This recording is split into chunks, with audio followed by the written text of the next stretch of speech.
Michelangelo believed that he was a tool of God. He wasn't creating a sculpture from marble, he was simply releasing the figure imprisoned within it. Unfinished work by Michelangelo gives us many insights into his techniques. Most sculptors would create a clay model and then mark up their block of marble to know where to chip. But Michelangelo worked mostly freehand, starting from the front and working back. To sculpt in marble, you need the strength of an athlete and the dexterity of a surgeon. Any slip-up can destroy years of work.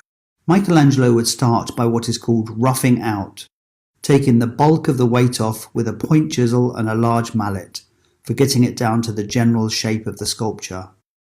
Then he'd use a tooth chisel and a smaller hammer for more detailed work in modelling the form. As he needed more details, he'd use finer and finer tooth chisels. He would use a drill to get into the deeper crevices.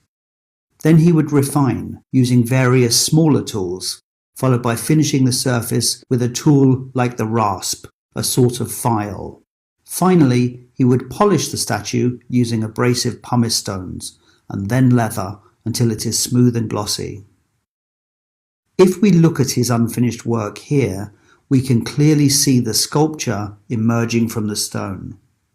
The marks we see here were made by Michelangelo's own hands. The outer parts show us where Michelangelo started to cut away the stone with a large pick and a mallet.